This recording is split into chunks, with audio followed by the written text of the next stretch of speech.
The glow of the screen fills the room in the dark. Hearts beat from legs, but it's pulling us apart. Abby whispers, "Mom, can we go and play?" But the feet drag me deeper, stealing the day. I lost it all to the endless scroll. The real world fading like a ghost in the cold. Nikki smiled, but I barely looked twice. Jake's reached for me, but my hand held the device.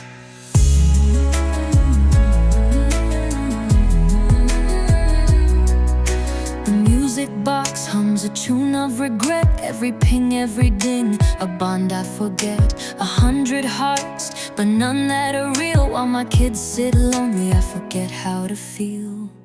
I lost it all to the endless scroll.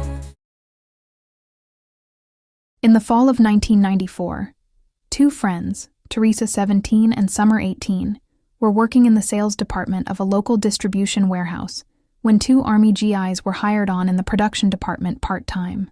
It didn't take long before the local beauties caught the eye of the young soldiers, both 20 at the time, took the leap, and asked them out on a double date.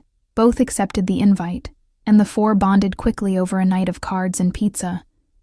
Little did Teresa and Summer know that night was the first date with what would later be both of their future spouses. Before we go any further, it is important that you know that this is not a love story. In fact, it's quite the opposite. Robert Zamora Hernandez Jr., the young GI who asked Teresa out, only had a few more months of his enlistment left with the United States Army. Unmotivated to re-enlist, Hernandez was ready to go back home to Rock Springs, Texas. There was only one thing stopping him, Teresa. His now serious girlfriend and whirlwind romance for the past 8 months, Hernandez took no time in asking the now 18-year-old for her hand in marriage. Young and naive, Teresa quickly accepted, not knowing that later this would be the biggest mistake of her life. The two married quickly in a small ceremony of immediate family and friends. It wasn't long after that Robbie's behavior began to change. Not long after they were married, Robbie began to show signs of not only jealousy, but intense narcissism, not only with Teresa, but to anyone who gave her praise or showed an act of kindness. The two had taken the NAP or CNA certification to initiate their careers into the medical field. When they received the results of the state board exam, Robbie became enraged after learning Teresa scored higher than him. As if being a jealous, narcissistic husband wasn't bad enough, Robbie also had a secret he had been keeping. In February, just 2 months shy of their wedding, Robbie made a huge mistake. While at the Army barracks with a friend, he had become more than acquainted with a lonely, underaged girl who was now infatuated, obsessed really with him, and was threatening to tell his new wife about their encounters. It wasn't an affair, really. Robbie had cheated. Still, it was no excuse. One night, Teresa heard Robbie on the phone. He sounded stressed and upset. Concerned, Teresa picked up the line and heard something no married woman ever wants to hear. It was another female proclaiming her love, begging her husband to leave to come and be with her. Teresa knew her worth. He didn't have to leave her. She was going to leave him and file for divorce. But when Teresa tried to leave, Robbie became violent. He threatened her small dog and family. So she stayed. As for Tara, she heard about the violent encounters, yet still she tried everything she could in an attempt to fracture the marriage. She would show up to Robbie's place of work, and even outings the couple went on together, trying to cause problems and come between the two, no matter how many times Robbie blew her off. Although Robbie was the one Tara was hyper-focused on, his marriage wasn't the only one she attempted to dissolve, not too long before she claimed to be pregnant by another young GI, a card she would attempt to play in her conquest of Robbie. Unsuccessful with her attempt, Robbie received his discharge paperwork. The couple was so ready to leave the state and start over, they had already shipped their belongings to Rock Springs. They quickly packed what they had left into their vehicle and made the long drive to Texas, leaving the state and, more importantly, Tara behind. As Hernandez was discharged, they packed quickly and quietly, leaving in the middle of the night for fear that Tara would try to stop them. The couple made their way back to Robbie's home state of Texas. Camp Wood, to be exact, population 343. When Teresa agreed to move to Texas, she believed she was setting out on a big adventure. Upon arrival, she found herself in a desolate town. At the time, it only had 2 stop signs and a vacant shopping strip in need of major repair. Teresa began to doubt if the decision she made was the right one. The couple moved into a small one-room house. For those of you who have never experienced a rural aesthetic like Camp Wood, here are a few current 2 bedrooms. The 800-square-foot real estate is located on a corner lot. There's no acreage accounted for, but it has a large lot. It's noted the home needs only a little work. In just a matter of days, Robert's controlling behavior began to increase drastically. He tried to isolate Teresa, barking orders like a drill sergeant with unrealistic expectations. It wasn't long before Robert became physical again. In May of 1996, he was charged with assault and battery causing bodily injury. It took several times for the local police to finally charge Robert. The situation was becoming increasingly dangerous. Teresa, far away from home, felt trapped. She attempted to leave Robbie several times, but was brought back through fear and even one time, physically.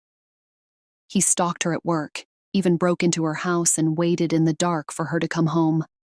She begged and pleaded with the small-town police department to do something. But she was met with resistance due to Robbie's father and grandfather's connections. Only a handful of reports were actually filed, although dozens were made. One included a weapon and another the violent unaliving of her dog.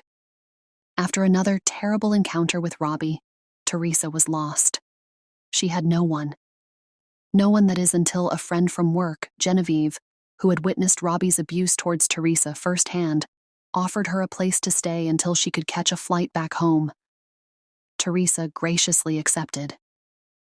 In the wee hours of December 1st, 1996, Hernandez set off towards Genevieve's house with the intentions of kidnapping his wife.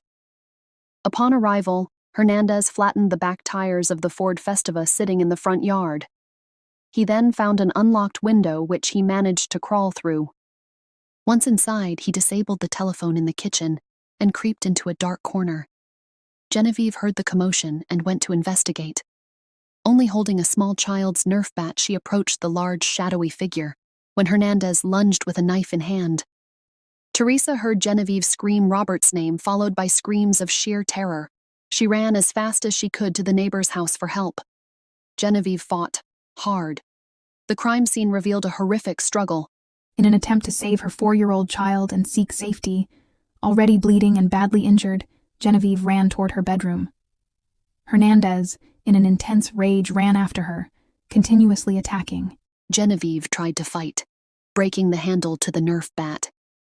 Hernandez repeatedly plunged object after object into the helpless 20-year-old as she laid over her son until each object fractured at the handle. She was then dragged back to the kitchen where other objects were used to puncture her lifeless body. Finally, Hernandez stopped, where he was met with dead silence. A coward, Robert fled, but was met at the back door by James. The neighbor, Teresa, alerted. Hernandez began attacking James, who was able to strike Hernandez with a flashlight, which caused him to retreat into the darkness. Officers arrived on scene and briefly chased Hernandez before quickly apprehending him.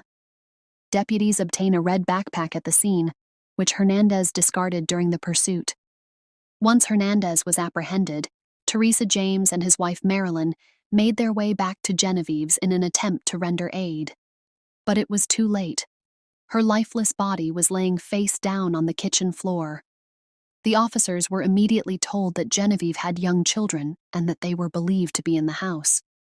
Her son was found huddled in a bedroom closet, visibly terrified. Teresa, Robert's wife who had suffered years of abuse, and now the loss of her best friend, was inconsolable. She had grown close to Genevieve's family, specifically her mother and children. She was riddled with guilt and didn't know how she could ever face them. Unfortunately, she would never get the chance. After her statement was taken, Teresa was escorted by law enforcement to the airport, where she boarded a plane home to her family. Never returning to Texas.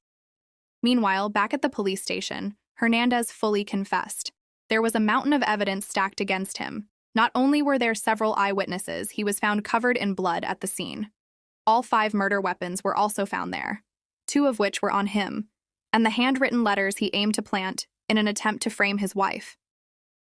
Taken from Hernandez himself. 1 pair of camouflage pants, blood. 1 pair of Reebok's rubber sandals, blood.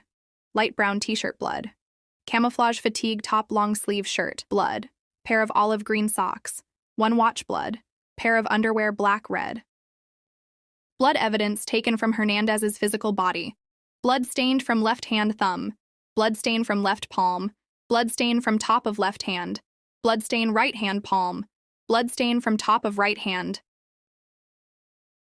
When fleeing from the scene, Robert Hernandez was seen discarding a red backpack. That backpack was recovered and the contents inside included 1 roll of masking tape, 1 handwritten note list, 1 6-page handwritten letter, 2 white envelopes, 2 black pens, 1 page handwritten note, 2 back braces, 1 black waist support, 1 white belt with Teresa's name on it, 1 roll of elastic bandages, 2 clear plastic it bags, 1 safety pin. Deputies found the various items to be consistent with a plan to kidnap a person and then items that could be used to restrain a person. The list Robert Hernandez wrote. Letters to GPC. Fuck her royally, restrain her, plant letters, stay until Jenny shows up, then leave no later than 6 o'clock. It was the opinion of the investigators that this note was the plan of action, which Robert Hernandez Jr. had developed in the process of planning the kidnapping and possible murder of Genevieve Finn. It is the opinion of the investigators that the roll of masking tape and other waist support items and restraining belt were to be used to restrain his wife, Teresa. The other letters found in the backpack also support the plan at which Robert Hernandez Jr. outlined, which stated plant letters. The first letter that Robert Hernandez Jr. had planned to plant at the scene, which was 1 page in length, read, "My friend, well, this is pretty hard, but it'll have to do. I still have those feelings for you, but I don't show them. That's really the hard part. Well, just want to say hi. Teresa." This next part is Robert Hernandez's handwritten letters he left behind at the scene. Please bear with me. They are extremely hard to decipher due to the grammar, spelling, punctuation, and just basic understanding. It didn't seem as though he was very educated. The 6-page letter found in the backpack actually consists of 1 2-page letter and 1 4-page letter. The first page of the 2-page section is addressed to Robert, and as follows. Robert, let me begin with. I don't know why, but I just did. I get, as you would say, a hard-on by making people miserable. I love this community. You were right, everyone is easy to get along with. That's the reason why I lied and pled you were a bad person. Also, the truth is, I'm not ready to settle down. Paul will only because you look to him and Jenny. I don't want to be a nurse. It was just small talk with those two. Gullible dumbass. One, a woman with 2 kids, different fathers who is way too judgmental. The other, because he made everything easier for me to make you hurt. Just because you were too gullible, actually the biggest one of them all. I tell you more, but ask Jenny, she'll fill you in. Ha! I've left and will return when my rent is due to take my stuff. Have fun in jail even though you're actually innocent. Good luck. Explain this one. Always getting the better hand. XXX. Investigators believe Hernandez wrote this letter to himself, attempting to disguise it as Teresa had written it. Its intended purpose was to explain the absence of Teresa, while at the same time sway law enforcement to think that the pending charges against Robert were false.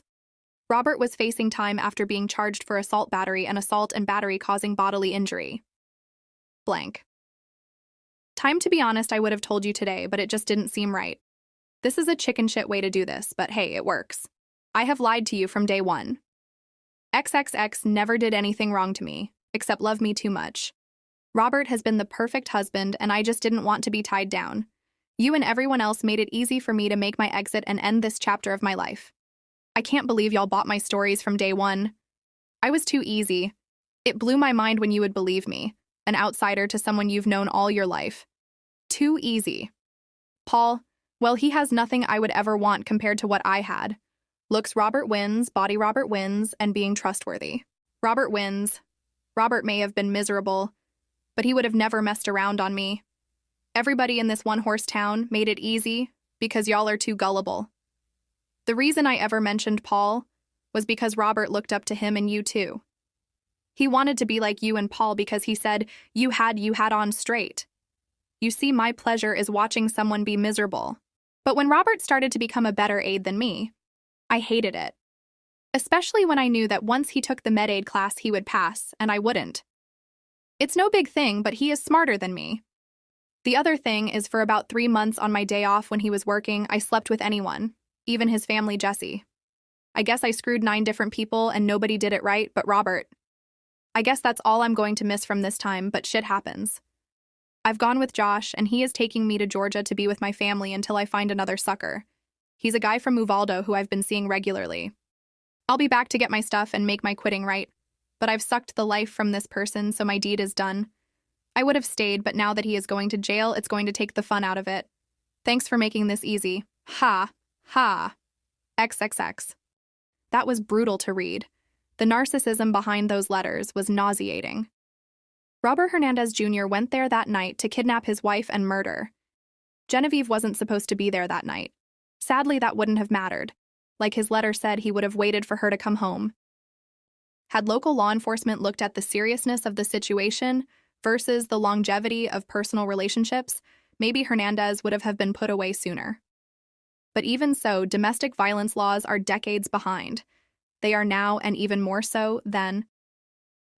Robert Zamora Hernandez Jr. fully confessed to the unaliving of Genevieve Finn and the attempted kidnapping of his wife Teresa. He was convicted of first-degree premeditated and sentenced to life in prison. Genevieve Finn was a young mother, just days from her 21st birthday. An amazing friend she took Teresa in an effort to help her escape the clutches of domestic violence. She fought hard for the life of her friend, her 2 innocent children, and ended up losing her own at the hands of Robert Zamora Hernandez Jr., a 6-foot, 190-pound military-trained monster. She was a hero.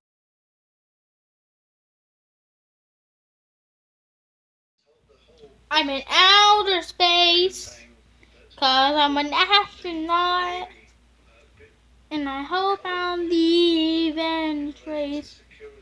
Yeah, yeah, yeah, I'm an astronaut, there is a planet. Yeah, yeah, yeah, yeah, yeah, you. I got those flappy arms. Yeah, yeah, ah. Yeah, yeah, yeah. I love you so much, buddy.